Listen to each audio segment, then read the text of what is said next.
Gente, boa noite. Quero agradecer a presença de todos.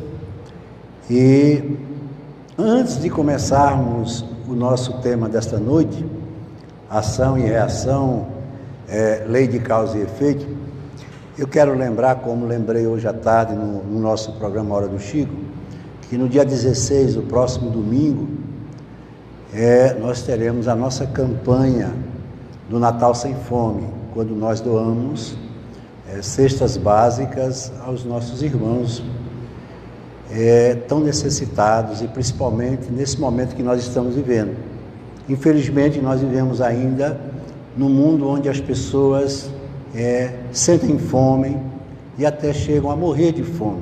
Isso é muito triste. E é lógico que uma cesta básica não vai saciar nem resolver a fome de um pai de família ou de uma família.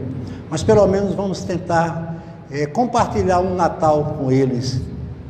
Quando a gente sentar na mesa, na nossa ceia de Natal, sentir a presença de uma família que realmente não tem o que comer, principalmente numa noite que simboliza o nascimento daquele que veio exatamente pregar o contrário do que a humanidade tem feito, né? A falta de fraternidade, né? A desigualdade que há entre os homens. Tudo isso faz parte desse mundo que nós vivemos, infelizmente, é a nossa realidade. Mas nós não vamos nos deixar abater, vamos erguer a nossa fronte, vamos em frente e vamos ajudar os nossos irmãos. Então, aqueles que quiserem podem doar cestas básicas. Nós estamos aqui sempre receptivos para recebê-las. E aqueles que não quiserem comprar a cesta, porque tem mercados que não tem, é muito difícil hoje você encontrar já as cestas prontas. Pode fazer doação em dinheiro, que a gente faz a solicitação a alguns mercados que eles já preparam e nos entregam. E hoje nós resolvemos tratar de um tema que faz parte de um estudo nosso aqui na sexta-feira. Mas é tão difícil a gente convencer uma pessoa a estudar, né? Infelizmente, ainda uma das maiores dificuldades do ser humano é estudar, aprender para entender. E o mundo espiritual, ele, em todos os momentos, ele nos chama a atenção para o estudo. Existem pessoas que pensam que morreu, vai para o céu, vai para o inferno, para uma eternidade, seja ela qual for, e que a vida está ali paralisada em todo o seu processo evolutivo. Isso não é verdade.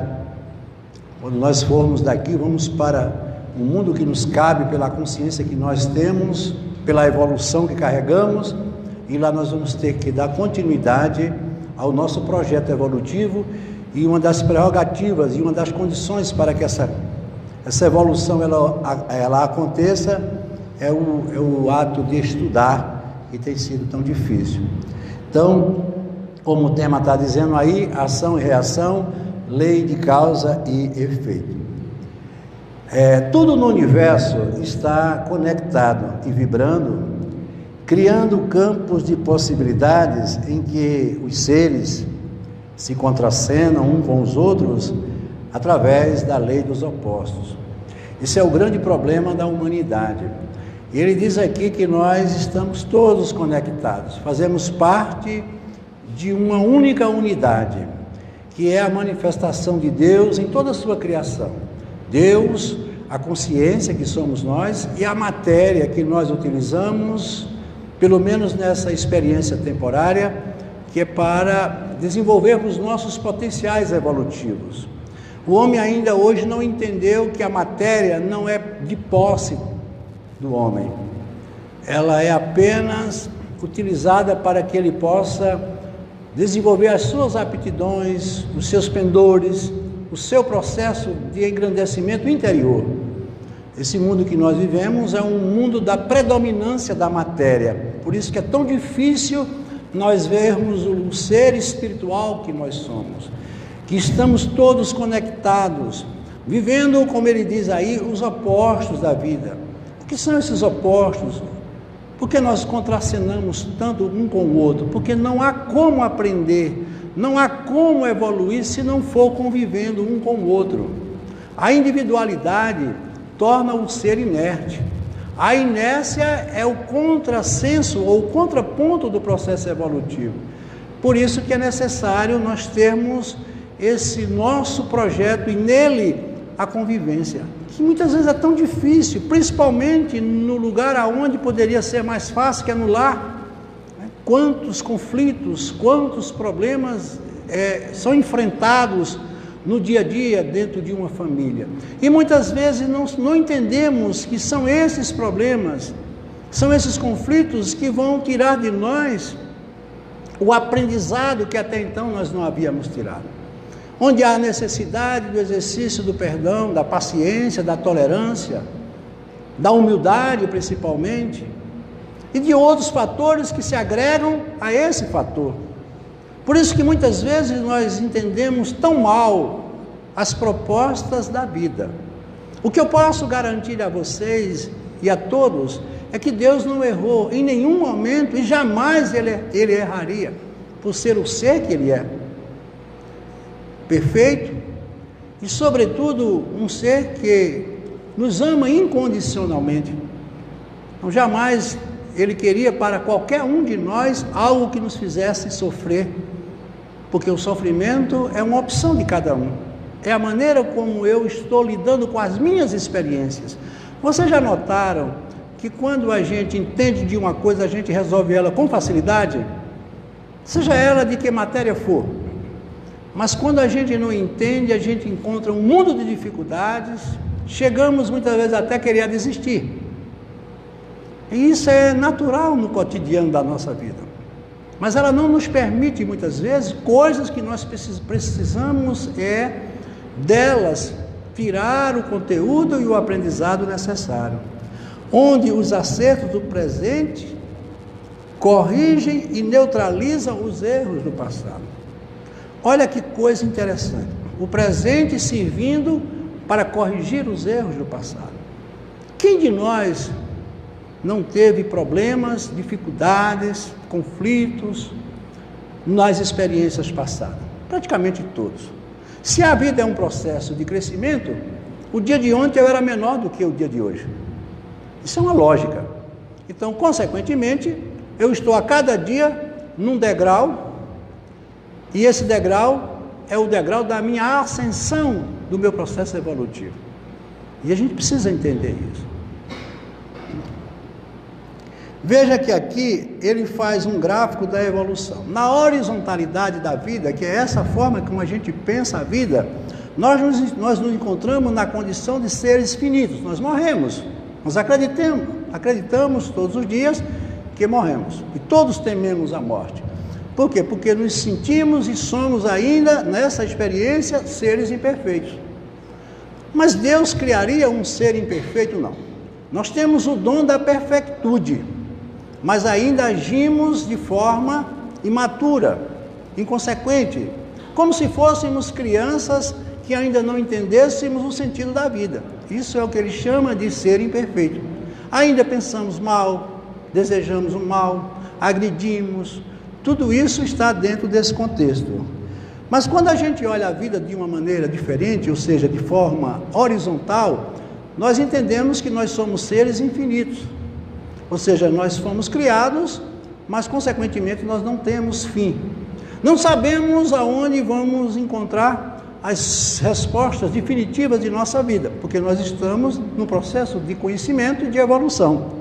E nessa condição de finito, nós somos realmente seres perfeitos. E aí eu pergunto a você, alguém matricularia um filho numa escola se não esperasse dele o aprendizado? Claro que não. Então nós estamos matriculados numa escola chamada Planeta Terra, porque Deus acredita que nós temos capacidade de sermos aprovados. Ou seja, temos condições de buscar a nossa perfeição. Isso é natural. Agora, para tanto, é necessário que a gente siga uma orientação onde nós não podemos ser tão espiritual e não tão material. Nem tanta verticalidade, nem tanta horizontalidade. A vida nesse estágio, ela perdura num processo de uma tangente, onde existe a introvenção, ou seja, o olhar para dentro de si, eu tenho que cuidar de mim, eu tenho que me cuidar, me olhar, me sentir, me amar, porque o projeto da vida é o projeto do autoconhecimento. Nós estamos aqui para nos asseurarmos de nós. A gente fala em evolução dentro de um contexto mais geral, porque tudo precisa evoluir, até uma bactéria precisa evoluir. Mas a nossa evolução, ela se dá pelo conhecimento de si mesmo. Vejam que um sábio da antiguidade já nos dizia: conhece-te a ti mesmo. Por isso que nós sofremos tanto, porque somos um estranho dentro da nossa própria realidade, dentro da nossa própria experiência. Aí quando ele fala em contracenar com o outro, mal estamos contracenando conosco. E existe o fator da extroversão, ou seja, do relacionamento, da convivência, da troca de afeto, de carinho, muitas vezes de sentimentos opostos, mas tudo isso fazendo parte de uma mesma realidade. Aí vem a pergunta: quando nós fazemos mal a alguém, este mal repercute dentro de nós? Porque nós fazemos um mal ou praticamos o mal com tanta facilidade, né? O bem já é mais difícil de ser praticado. Infelizmente, no mundo que vivemos é assim. Sim, ele disse que como não existe nem espaço, né, e nem tempo, podemos dizer que o universo está dentro de nós. Inclusive, olha o que ele fala aqui: a pessoa a quem fizemos mal. Todos os seus inimigos, eles estão dentro de você. A gente imagina ele fora, mas ele está dentro. Todas as vezes que você ruminar, todas as vezes que você materializar um pensamento negativo, ele está vivendo na matriz que o criou, que é você.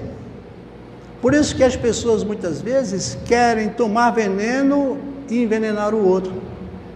Não adianta você querer fazer uma coisa que não tem o menor sentido que ela seja feita. A gente pode até ter raiva um do outro, podemos ter conflitos, desavenças, mas que isso não seja um fator que perdure definitivamente dentro de nós. Tem pessoas que guardam raivas, fazem até aniversário das suas raivas, dos seus conflitos. Não adianta você querer andar com uma coisa que para você ela não tem nenhum sentido produtivo, nem positivo. Mas por que é que eu ando com ódio dentro de mim? Por que é que eu tenho ódio das pessoas? Por conta de um fator e de um sentimento muito perigoso, que foi exatamente aquele que Jesus veio combater, que foi o orgulho. Por isso que ele chegou a ponto de dizer: eu me faço pequeno para ver se vocês se tornam grandes. Eu posso tudo. Ele podia tudo. Ele simplesmente era e é o governador do planeta Terra. Todo esse projeto aqui está nas mãos dele. Mas ele não se fez de superior. Ele não procurou demonstrar nada que pudesse fazer ele melhor do que. Podereis fazer o que eu faço e muito mais. Mas teve uma coisa que ele não abriu mão dela. Porque quando Pedro chamou ele de mestre, ele disse: vós muito bem o disseste, eu sou o mestre. Olha que coisa importante. Eu sou o professor. Eu posso ensinar porque eu sei o que eu estou ensinando. Eu posso falar de amor porque eu amo. Eu posso falar de perdão porque eu perdoo. Eu posso falar de humildade porque eu sou humilde. Eu não sou um professor apenas teórico. Eu sou um professor da vida prática. Porque nós vivemos numa sociedade onde se cumpre muito pouco do que se diz ou do que se escreve. Mas ele não. Ele deu demonstrações bem claras do que realmente significa ser o mestre. E ele era e é o nosso mestre. E aí nós vamos falar aqui um pouco daquilo que motivou essa nossa palestra de hoje à noite. Nós temos já há alguns anos o cuidado de estudar as obras de André Luiz. São obras de difícil compreensão, começando no livro nosso lá. Esse é o livro consagrado de toda essa obra, porque foi o primeiro, psicografado pelas mãos engenhosas e acima de todas as contextualizações do nosso querido Chico Xavier. E André Luiz, como repórter do mundo espiritual, porque até então não se tinha a menor ideia do que fosse esse mundo espiritual, ele nos traz revelações que são de uma importância muito grande, e até agora a humanidade pouco entendeu o que quer dizer essas revelações, porque se pensava numa morte como fim para os céticos, e uma morte circunscrita a determinados fatores para determinadas crenças religiosas. Mas ele faz uma revelação fantástica, nos mostrando que a vida continua da mesma maneira que estávamos aqui. Nós iremos dar continuidade ao nosso processo de vida e de evolução. Que as coisas não mudam porque eu me mudei. Não é porque eu saí de um lugar para o outro que eu deixei de ser quem eu era. Porque tudo o que eu sou, eu trago dentro de mim, dentro de um arquivo imensurável, que é a minha própria consciência. É ela que vai servir para delinear todas as minhas propostas e tudo o que eu pretendo ser na vida. Ninguém aqui vai ser julgado por Deus, como dizem. Seria muito bom se Ele nos julgasse, porque Ele nos absolveria constantemente, porque Ele é amor. Mas Deus é justiça. A lei de Deus confere um atributo fundamental, que é do merecimento. Consequentemente, sendo quem Ele é, Ele pegou a sua lei e colocou na nossa consciência. Aonde é que está a lei de Deus? Na consciência de cada um. Quando a gente faz uma coisa errada, não precisa que ninguém diga, porque se a gente não souber hoje, amanhã a gente vai saber que fez. Porque nós não fomos criados nem programados para fazer coisas erradas. Todas as vezes que fizermos é porque estamos na contramão da vida. Então veja nesse capítulo, esse momento muito interessante, quando André Luiz, com uma equipe de espíritos, eles vão para uma colônia, um lugar onde eles recebem os espíritos que estão partindo daqui em momentos de grande dificuldade. Espíritos totalmente embrutecidos, pessoas que não têm a menor noção do que elas são, do que elas estão vivendo. E vocês sabem que o mundo ainda hoje possui uma quantidade enorme de pessoas que são assim, que não têm o menor sentido de fraternidade, pessoas que matam com facilidade, pessoas que condenam, que roubam, que traem, que castigam, que punem. Quantas guerras nós já passamos? Não existe uma nação poderosa nesse mundo se não tiver nascido depois de uma grande guerra. A Europa todinha só é o que é hoje porque foi produto de uma grande guerra. E aí esses espíritos estão partindo daqui a cada minuto e a cada instante. E naquela reunião eles estão ali exatamente recebendo esses espíritos para acolhê-los. Mas quem está ali à frente daquele trabalho não é nenhum espírito desvinculado também dos seus problemas, da sua herança. Não. Eles ali não estão na condição de superiores. Eles estão num nível mais evoluído, mas sabendo da história que cada um traz consigo. E aí André Luiz, verificando toda aquela tristeza, toda aquela agonia dos seus irmãos desencarnados que partiram daqui, e ele diz: para cá do túmulo, a surpresa para mim mais dolorosa foi essa: o encontro com feras humanas que habitavam o templo da carne como se fossem pessoas comuns. Lá ele estava vendo isso que existe aqui. Quantas pessoas nós não entendemos, não conhecemos, que são verdadeiras, mas são verdadeiras feras humanas, escondidas na carne. A gente não tem a possibilidade de ver. Quando elas se desprendem da carne, elas vão mostrar verdadeiramente quem elas são. Mas conservam-se interminavelmente nesse terrível desajuste. Ele perguntou ao orientador: será que eles vão permanecer nesse sofrimento, com todo esse embrutecimento, sem ter a menor noção do que eles estão, aonde estão? Insistiu aquele companheiro, o meu companheiro agoniado. Realmente era um momento de muita agonia, de muita tristeza, porque eles estavam vendo. Isso não. Semelhante fase da consciência e desajuste passa também como a tempestade, embora a crise por vezes persevere por muitos anos. Não se sabe quanto tempo eles vão ficar naquele estágio, mas que eles vão sair, vão. Isso elimina por terra aquela velha ideia que nós tínhamos das penalidades eternas. E eles estão em processo de degenerescência moral, de decadência, de sofrimento, de arrependimento, muitos revoltados, mas eles vão se libertar. Não sabemos quanto tempo eles vão passar, tudo vai depender de cada um. Semelhante fase de inconsciência e desajuste passa também como a tempestade, embora a crise por vezes persevere por muitos anos, batida pelo temporal das provações que lhe impõe a dor de fora para dentro. Refaz-se a alma pouco a pouco, tranquilizando-se para abraçar por fim as responsabilidades que criou para si mesmo, cada um sendo responsável pelo que fez e pelo que é.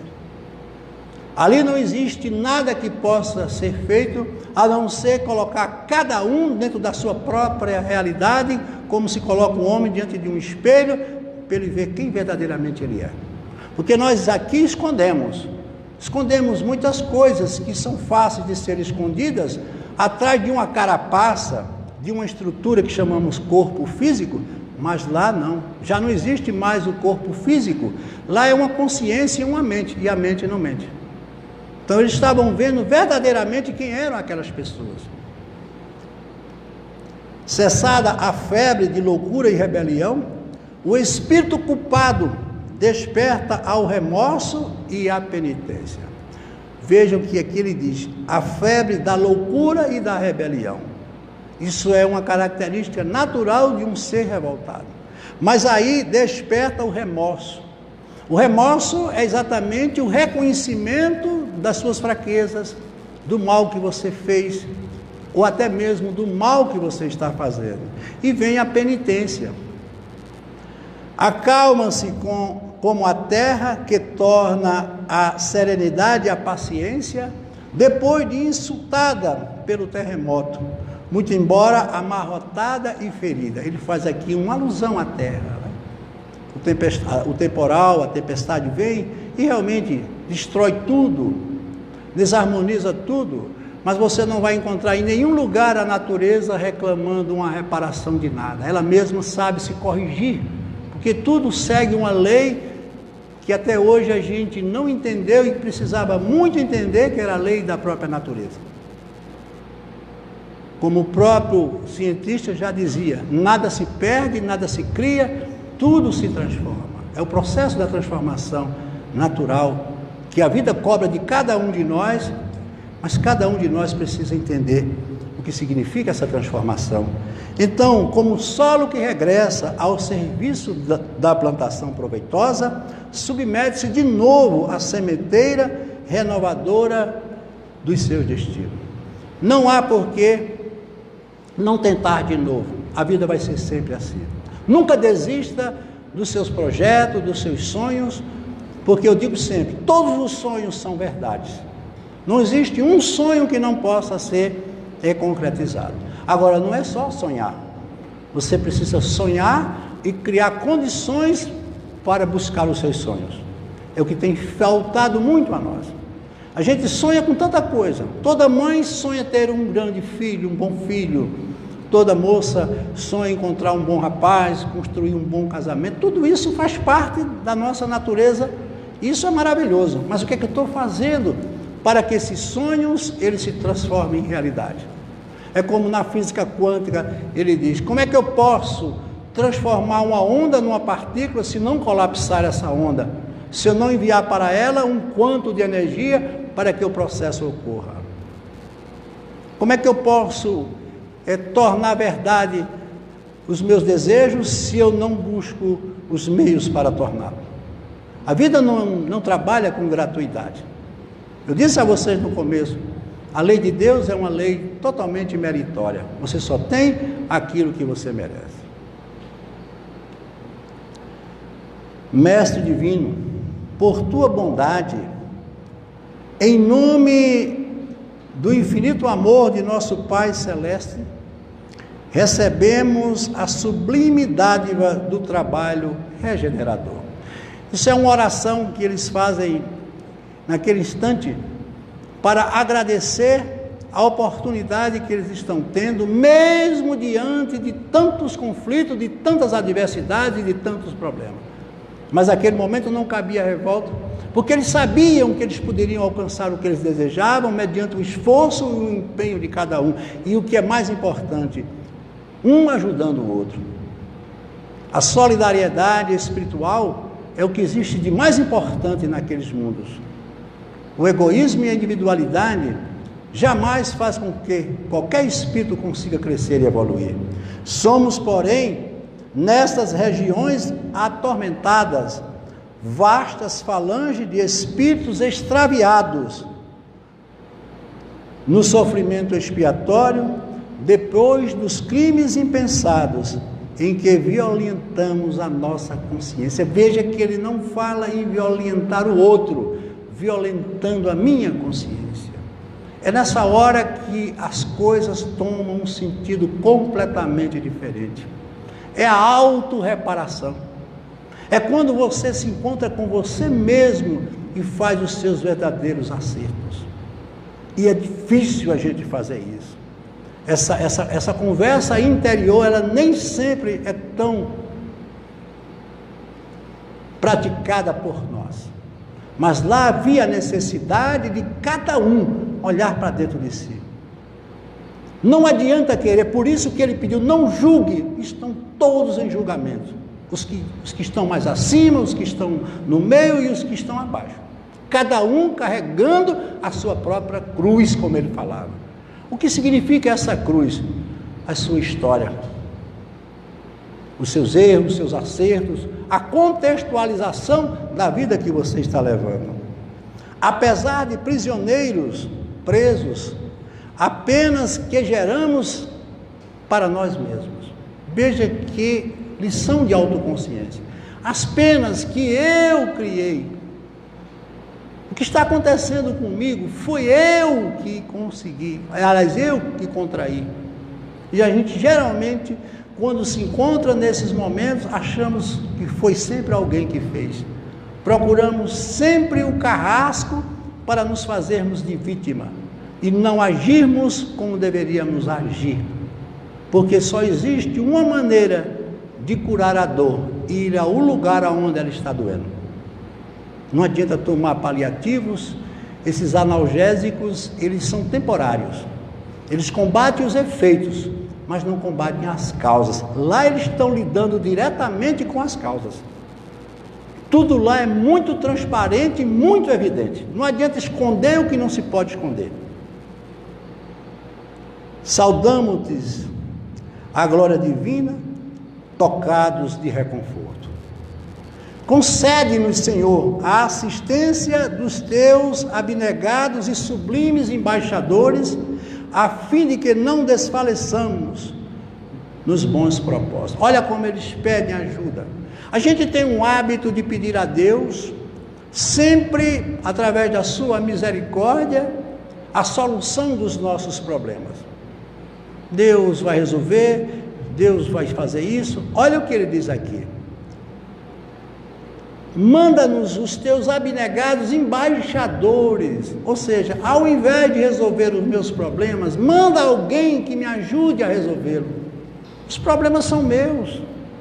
Nenhum professor, por mais que goste do seu aluno, ele não pode fazer a prova por ele, porque virão outras avaliações. A vida não para, o processo da vida é dinâmico. Todas as vezes que você, na ânsia de querer, muitas vezes, fazer algo por alguém, você pode estar atrofiando um processo de evolução que ela precisa. Se você pegar um filho e carregar a vida toda nos braços, quando colocar ele no chão, ele não sabe andar, porque ele não exercitou o ato de andar. Por isso que eu digo, a maior caridade que se faz uma semente é devolvê-la à terra. Na sua mão ela vai ser sempre uma semente, na terra ela é uma árvore. Porque ela tem como desenvolver os seus potenciais com ela e para dentro dela. Concede-nos, Senhor. Sabemos que sem o calor de tuas mãos compassivas, morre a nossa esperança, à maneira de planta frágil sem a bênção do sol. Qual é a finalidade do sol? Iluminar. Todo o projeto dessa vida só existe porque existe o sol. Sem o sol não há vida. A própria fotossíntese, que é o processo de transformação, do carbono e oxigênio. O oxigênio é a nossa fonte de alimentação. Sem o sol não há fotossíntese, sem a fotossíntese não há vida. Então o sol é a nossa vida. Então ele diz assim, sem a bênção do sol, ou seja, sem essa luz que nós precisamos tanto. Não é só a luz que ilumina, mas a luz que conduz, a luz que transforma, a luz que cria, a luz que dá vida. Essa é a luz. Mestre, somos também aparados por ti, embora permaneçamos no cárcere de clamorosas faltas. Olha a consciência falando mais alto, suportando as lamentáveis consequências de nossos crimes. Sabe Deus quantos crimes se cometeu? Nós temos quantas personalidades? Não sabemos. Pouco eu sei do que foi a minha vida passada, mas que fizemos alguma coisa, fizemos. E olha que não foi pouco. Destes lugares tenebrosos e distantes, partem angustiosos gemidos em busca de tua piedade incomensurável. Somos nós, os acorrentados da penitência, que muitas vezes soluçamos, desarvorados, suspirando pelo retorno à paz. Olha que saudade eu sinto da paz. Muitas vezes a gente passa por isso. Ah, como eu gostaria de não ter feito o que eu fiz. Será que não existe aqui na terra pessoas que pensam assim, os arrependidos? Mas faz parte da vida. O que é que a gente faz depois de cometer um erro? Consertar? Não dá. Já aconteceu? É não errar mais. A vida é sempre assim. Todas as vezes que você estiver lamentando alguma coisa que você fez e não devia, faça um acordo com você e peça ajuda aos mestres para que ele lhe ensine a você não fazer mais aquilo. Porque a gente vem de uma sociedade, de uma cultura muito punitiva. As nossas leis são mais punitivas do que educativas. Mas punindo a gente não faz a pessoa crescer, a gente só transforma ela mais em pessoas revoltadas. A punição agride, fere, maltrata.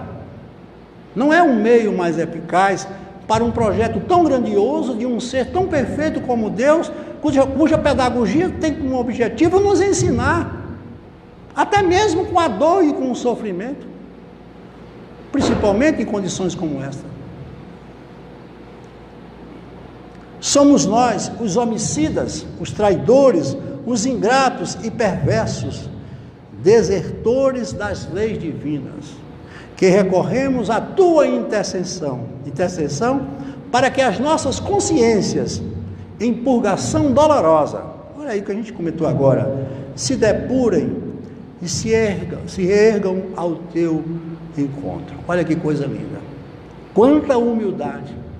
Me dê uma chance para eu chegar até você, me dê uma oportunidade para que eu possa fazer alguma coisa. Quem não se lembra da passagem de Paulo de Tarso, quando Jesus, sendo perseguido por Paulo, um homem inteligente, um homem culto, um homem de grande prestígio, mas era um opositor ferrenho do cristianismo, perseguia, chegou até a mandar matar o próprio cunhado Estevão, apedrejado.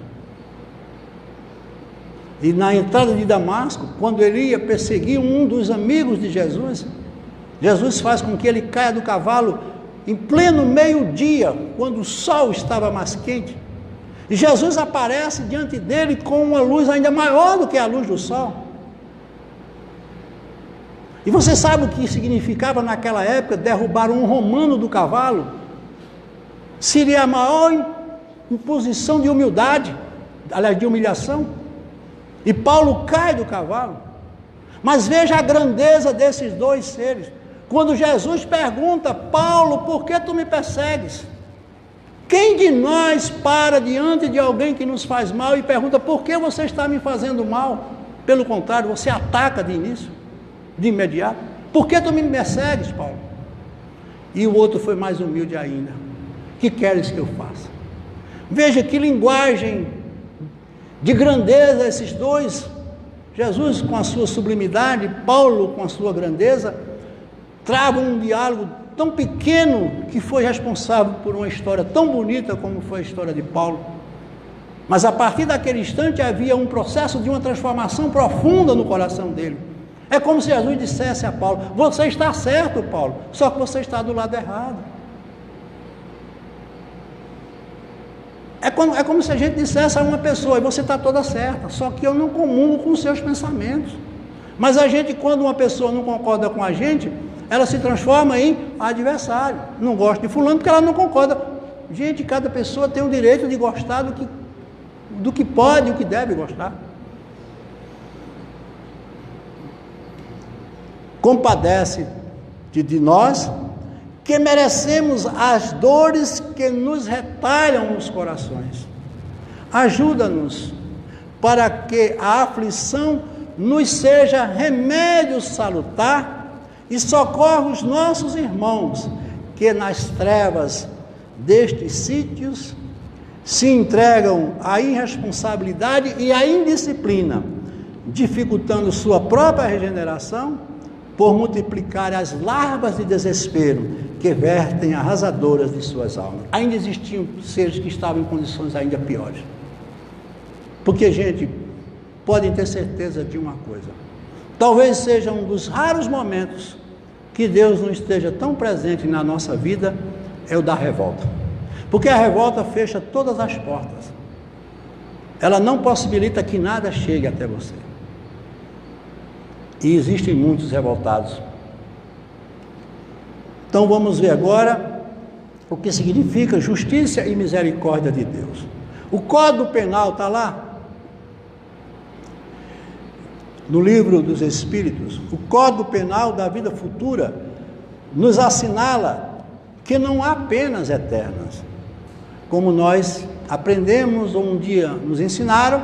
As penalidades, ou vai para o céu ou vai para o inferno, e tem que acreditar em Deus, porque se não acreditar, Deus castiga.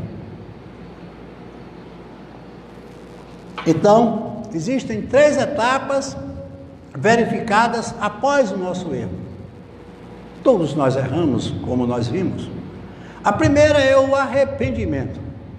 Arrepender não significa se redimir, porque existem crenças e religiões que dizem aos seus fiéis que no momento em que ela se arrepende, ela se converte e está tudo resolvido. Não, gente. O arrependimento é o primeiro passo, talvez um passo de significativa importância. Mas depois do arrependimento tem que existir a ação. Eu tenho que reparar o erro que eu cometi. Se eu tirei alguma coisa, eu tenho que devolver. Não é só me arrepender.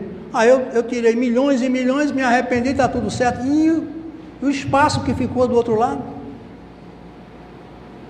Se eu passei a vida toda machucando, magoando e maltratando uma pessoa, aí eu me arrependi, essa pessoa vai me esquecer, vai esquecer tudo, vai ser... Não, gente. Talvez seja preciso o mesmo tempo de uma transformação para que eu possa repor aquilo que eu tirei. Então, depois do arrependimento vem a expiação, que na doutrina espírita pensa-se muitas vezes que é castigo, punição. Não. A expiação é uma purificação. Mas o que é verdadeiramente a expiação? É quando você arca com as consequências diretas do mal que você fez. Não há como corrigir de outra maneira, a não ser assumindo a responsabilidade. É quando um delinquente ele vai para a cadeia. Não para ser preso nem punido. Ele é tirado do meio para fazer uma reflexão através do arrependimento e se reconduzir com uma outra proposta, não praticando mais o mal que ele praticou. A expiação é mais um resgate direto. Pode se dar de várias maneiras, depende de cada um ou como cada um entende. Muitas vezes é uma prerrogativa daqueles espíritos mais resistentes. São aquelas pessoas que são obrigadas a sofrer porque não tem outra maneira dela entender senão sofrendo. E o sofrimento passa a ser configurado como um fator expiatório. Então é uma purificação, mas por um processo muitas vezes doloroso, por falta de compreensão. E depois vem a reparação, que é o ressarcimento. Eu tenho que devolver aquilo que um dia eu tirei. Por isso que eu digo, nós estamos nesse mundo muito mais para devolver do que para receber. O processo reencarnatório é um processo de um convite para uma reforma, para uma mudança, para uma reparação, para a maioria de todos nós. É lógico que existem espíritos que estão aqui em missão, mas a reencarnação, como um fato comum, é para aqueles reprovados que precisam repetir aquelas matérias para que elas possam definitivamente se liberar através das avaliações, que são as provas pelas quais nós devemos passar. Então, se você olhar, em cada tempo existia uma lei ou uma maneira do povo viver. Moisés ensinava dente por dente, olho por olho. Já Jesus esclarecia que o amor cobre a multidão dos pecados. Então você pergunta, qual a lei? Olha, para a época de Moisés não cabia outra lei a não ser esta. Porque as leis mosaicas, elas foram muito mais leis humanas do que a lei de Deus. Mas elas tiveram uma importância muito grande, porque foi Moisés, que deu uma ideia de um Deus único, abrindo um grande espaço para o projeto cristão, que foi exatamente a vinda de Jesus, trazendo uma outra lei, que era a lei do amor, amar ao próximo como a si mesmo, e amar a Deus sobre todas as coisas. Naquela época não se podia pregar isso. Você sabe que tem pessoas que não têm a menor ideia do que seja amar o próximo, ainda.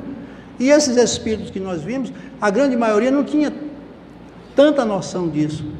Daí a verdade de que as criaturas humanas se redimirão pelo amor e se elevarão a Deus por ele, anulando com o bem todas as forças que lhes possam encarcerar o coração no sofrimento do mundo.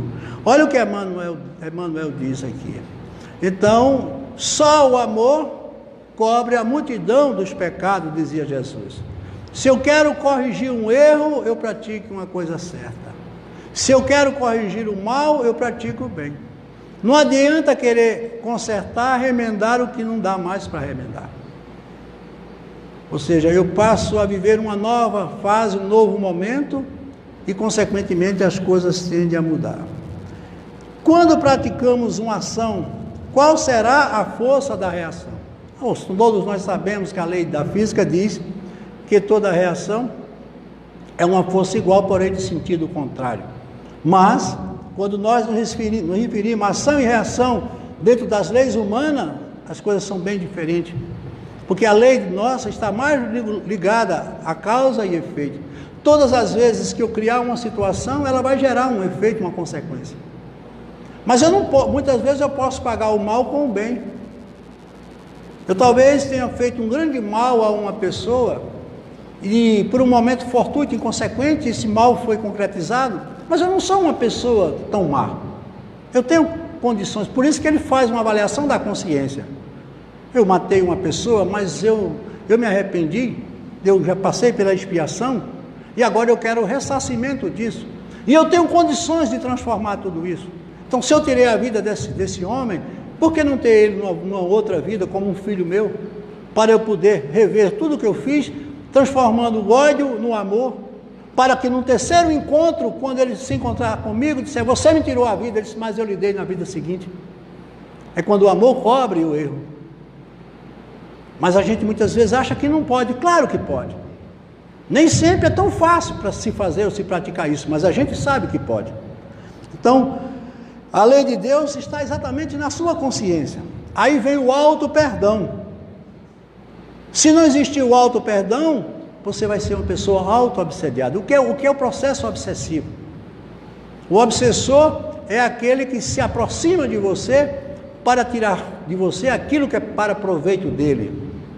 Toda obsessão é um assédio interesseiro. Já é um assédio, já é interesseiro. Então, todas as vezes que qualquer pessoa ou você se aproximar de outro com interesse próprio, isso é um processo obsessivo. Porque geralmente se acha que o obsessor é sempre o outro. O processo obsessivo começa muitas vezes dentro de mim, porque o maior inimigo que eu carrego é comigo, porque eu não consigo me perdoar. Não me perdoando, eu carrego dentro de mim o meu próprio carrasco, aquele inquisidor, que a gente chama de sentimento de culpa. Quantos espíritos reencarnam trazendo dentro deles o sentimento de culpa? Por isso que são pessoas depressivas, pessoas tristes por natureza, pessoas desmotivadas, pessoas que são introspectivas, não se relacionam. Isso tudo é consequência de um sentimento de culpa que ele carrega e ele não consegue se libertar, porque ele não se perdoou. O auto-perdão. Primeira coisa que eu tenho que fazer na minha vida, antes de perdoar qualquer pessoa, eu tenho que me auto-perdoar. Senão eu não posso perdoar. Como é que eu posso perdoar se eu não me perdoo? Como é que eu posso dar o que eu não tenho? Como é que eu posso tirar de dentro de mim uma coisa que não existe? As leis são duras porque ainda estamos na fase primitiva da evolução, onde o instinto prevalece. Olha aí. Ah, por quê? Porque morre tanta gente, porque um assassina, porque o outro assassina, porque aqui um mata, corta o corpo do outro, porque nós estamos ainda vivendo uma fase muito tenebrosa do processo evolutivo da humanidade. Nós saímos um dia desse do estágio primitivo. Nós estamos no mundo ainda muito, muito abaixo da escala evolutiva. Nós dormimos e acordamos carregando ainda sentimentos muito pobres. O amor nosso ainda está muito longe do amor que ele pregou, o amor incondicional. Todo o nosso amor está agregado a um fator de recompensa. Eu amo tanto quanto esse amor me recompensa. A paixão é assim. Quando ele deixar de me nutrir daquilo que eu não quero mais. Manda embora, ou eu vou embora. E o amor morre, o amor não morre, isso não é amor, gente. Isso pode ser qualquer coisa menos amor. O amor é uma coisa tão acima de tudo isso. Porque o amor não é um sentimento, o amor é uma força criadora. Toda a criação está no amor e o amor está em toda a criação. Aí existe o caso aqui da reação e da dor. Existem vários tipos de dores. Ele aqui faz uma relação perfeita. Qual é a primeira dor que ele fala? A dor auxílio. O que significa essa dor auxílio? É aquela dor que a gente sente antes de fazer uma coisa que não devia fazer. É um acidente que acontece para a gente não ir para um determinado lugar e a gente depois fica sabendo que se fosse para esse lugar teria acontecido algo pior. É aquela dor da frustração daquele homem que chega no aeroporto e um segundo atrasado o avião dele partiu, ele quer derrubar o aeroporto, e minutos depois ele sabe que o avião caiu. E ele agradece a Deus por não ter ido. Essa dor, ela é uma dor que tem uma certa pedagogia, mas ela existe. Eles chamam de dor auxílio. A dor é a expiação. Essa dor é aquela dor que a gente falou. É a dor que dói, mas ela precisa doer. Mas tudo passa. A partir do momento em que você encontrar os meios para saber lidar com ela. E qual seria o meio para saber lidar com a dor da expiação? Ir ao lugar onde ela está doendo. E não querer fugir usando artifícios como nós utilizamos. Um analgésicozinho. Não. Porque eu não sei. Eu posso estar sentindo uma forte dor de cabeça como uma manifestação de um órgão meu que esteja em problema ou com um problema mais sério. E aí eu tomando o remédio para dor de cabeça, o que é que eu vou fazer? Eu vou mascarar a dor.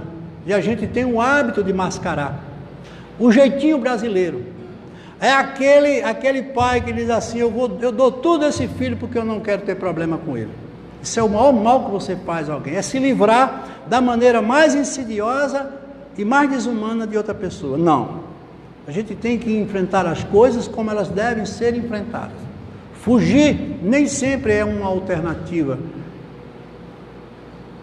A dor evolução é aquela dor que a gente sente e quando a gente sai dela a gente começa a ver que a gente pode ser melhor e se transforma numa pessoa melhor. Quantas pessoas são vítimas de doenças terminais e que conseguem sair do quadro terminal e se transformam em outras pessoas? É difícil uma pessoa passar por uma grande dor para não dizer que ela mudou ou que aquela dor foi importante para ela. Naquele momento que está doendo, não. Mas depois ela consegue ver que foi importante que ela tivesse sentido. Aquela dor despertou humildade, despertou tanta coisa que estava enrijecido. como uma doença, como verdadeiros cistos mentais guardados dentro dela, mas ela não percebia, senão através da dor. E a dor, missão. Todos nós conhecemos mais do que ninguém a dor do próprio Jesus, que não doeu, porque a dor e o sofrimento é decorrente da ignorância. Jesus não tinha nenhuma prerrogativa para ser um ser ignorante, mas ele mostrou tudo através daquele momento, o que poderia acontecer na simbologia de uma cruz e de tantas outras coisas que a ela se agregaram, que nós poderíamos mudar, e que a mudança estava na consciência de cada um, quando ele dizia: meu reino é obra divina no coração dos homens. Então, como ele diz aqui, os missionários sofrem para dar exemplo. A reencarnação não tem o propósito de nos fazer sofrer. Isso é muito importante. Se nas horas das nossas provações, veja o que Leon Denis nos diz aqui, se nas horas das nossas provações nós soubéssemos observar o trabalho interno e a ação misteriosa da dor em nós, como nós acabamos de falar, compreenderíamos a obra sublime da educação e do aperfeiçoamento. Vale a pena a gente pensar um pouco sobre isso. Por que é que as coisas estão dando errada? Por que é que nada dá certo? Por que ninguém gosta de mim? Porque eu trabalho não arranjo. Gente, preste atenção que alguma coisa está sendo ensinada. É como eu sempre digo, o sofrimento dura o tempo que levarmos para aprender o que ele tem para nos ensinar. O sofrimento é pedagogia pura. É lição dura, mas é lição. É algo que precisa ser estudado e aprendido. E a gente ainda não despertou para isso. Deus castiga? Como pode? Veja o que Divaldo Pereira Franco diz aqui: como pode a suprema inteligência do universo castigar a ignorância? Por que eu vou bater nessa criança se ele é criança? Ah, mas ele chutou minha perna, eu chuto a perna dele. Mas não pode, gente. Eu sou um adulto, ele é uma criança. Eu sei o que quero. Já tenho uma noção, ele não tem. Deus nos vê como se fôssemos crianças, meninos que brigam por coisas tolas. Foi o que Jesus disse: eu não sou desse mundo, vocês são muito ainda imaturos, vocês brigam por porcaria, vocês passam o dia todo aí. Ah, me perguntaram se eu conhecia Roma e Atena. Roma e Atena vão cair, gente. Roma e Atena caíram, mas as minhas palavras não, gente. O que o professor ensinou ficou gravado, gente. Esses conteúdos passam a ser o nosso maior patrimônio, gente. O homem não é dono daquilo que carrega com as mãos, ele possui temporariamente. O que me pertence é que está dentro de mim. Tem um amigo que diz: você leva um cavalo para beber água, mas não obriga se ele não quiser. É consciência com consciência, gente. Como pode o mais sublime amor castigar a simplicidade e a imaturidade? E ainda tem gente que diz que Deus castiga, que amedronta o outro com Deus. Como é que pode um ser que só faz amar fazer mal ao outro?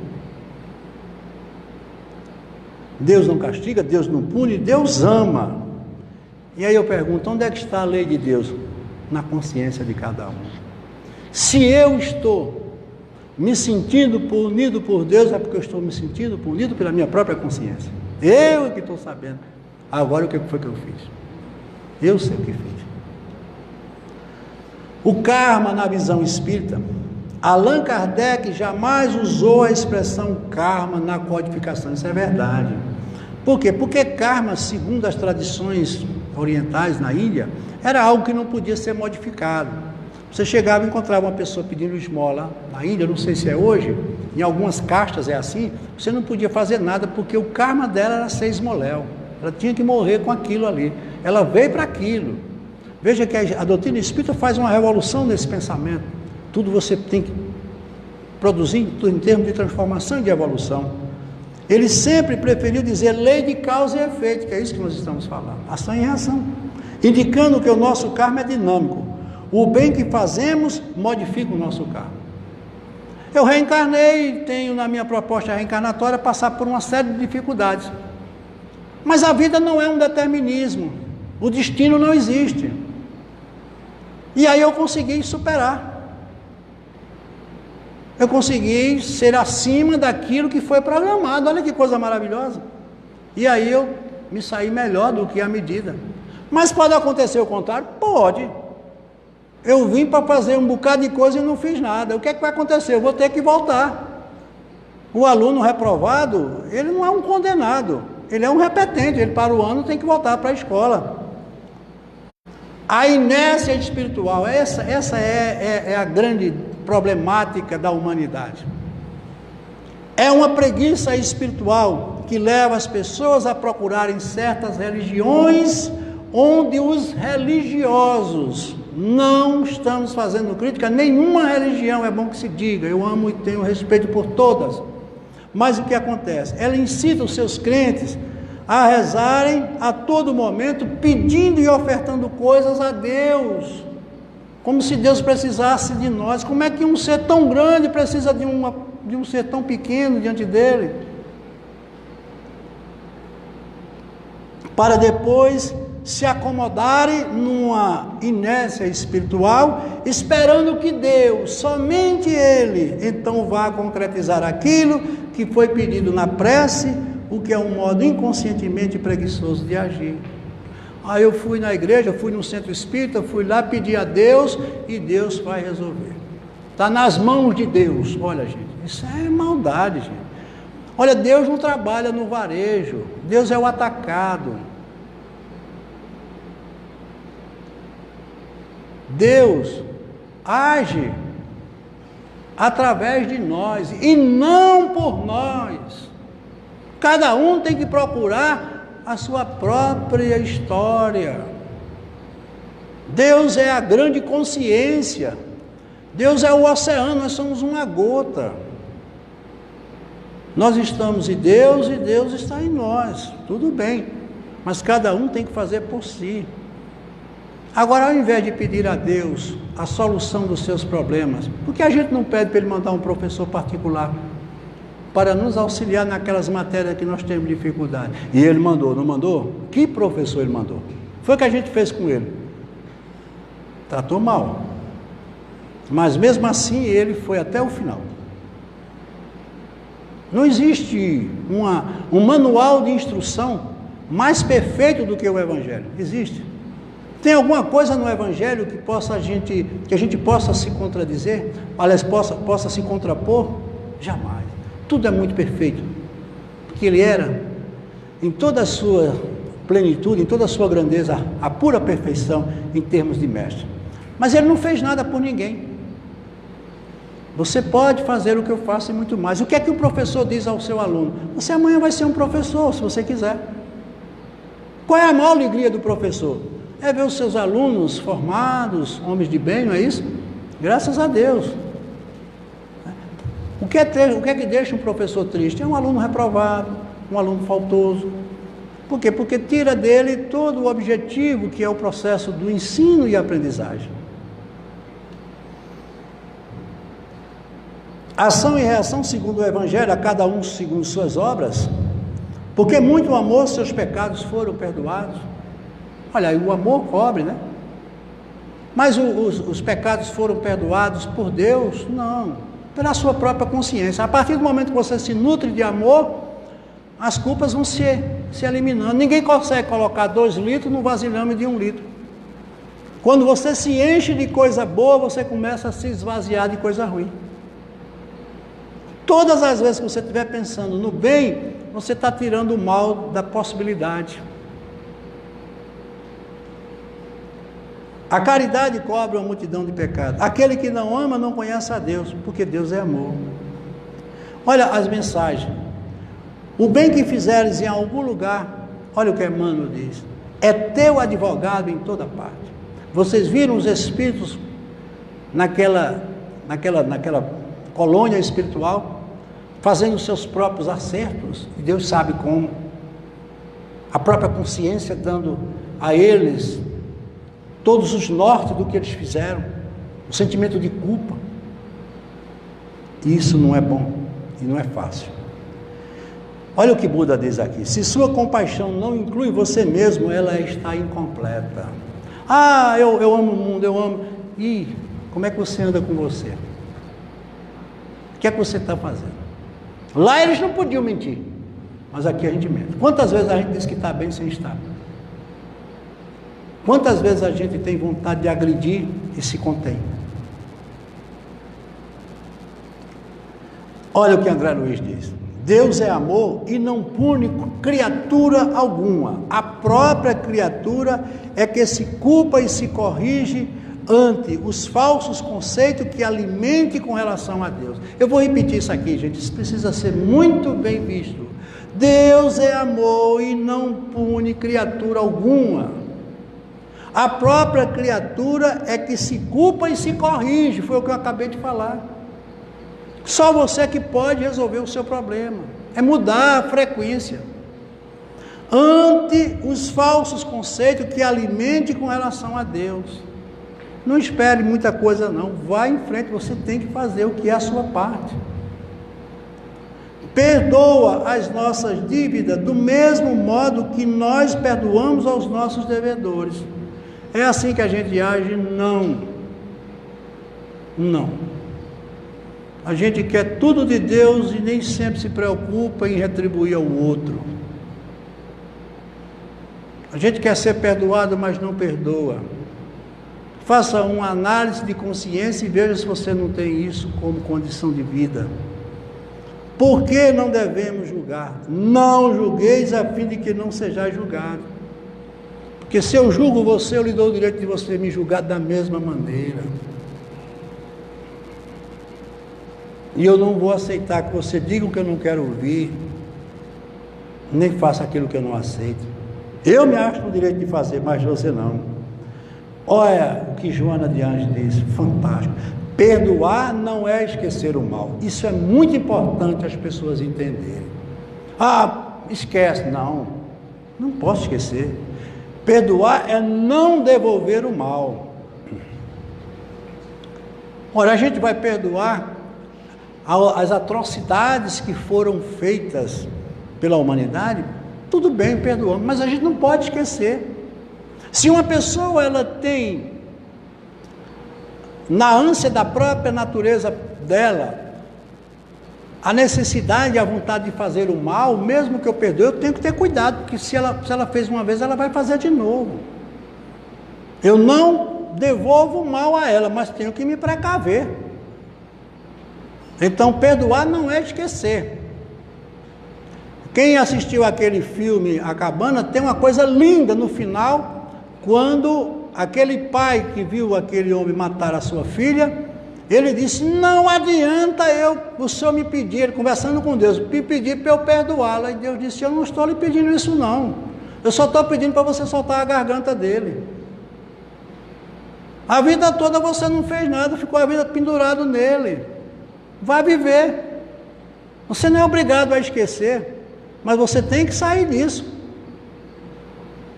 E como é que eu posso? Reinventa. Por exemplo, uma pessoa que me traiu, será que ela não está provocando em mim uma sensação ou um estímulo para eu me amar mais?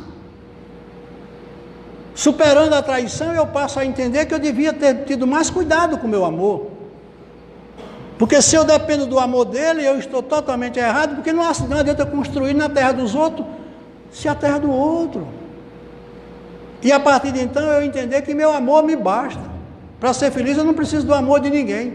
Eu só vou buscar fora aquilo que falta dentro. Então ele me traiu, o problema agora não é de quem é traído, o problema é de quem trai. O mal é de quem pratica. Jesus levou alguma coisa do mal por tudo que praticaram contra ele? Jamais. Quem ficou com a dívida foi quem contraiu. Ainda hoje a humanidade se ressente do débito, né? Perdoar nem sempre cura a nossa dor, é verdade. Dói, mas eu não penso mais da mesma maneira. Ou seja, eu já não quero devolver o mal. Olha o que Gandhi disse. Eu não perguntara a ele uma vez se ele perdoava aqueles que o perseguiram. Ele disse, eu não perdoo. Perguntaram por quê? Porque eu não me sinto ofendido. Olha que grandeza.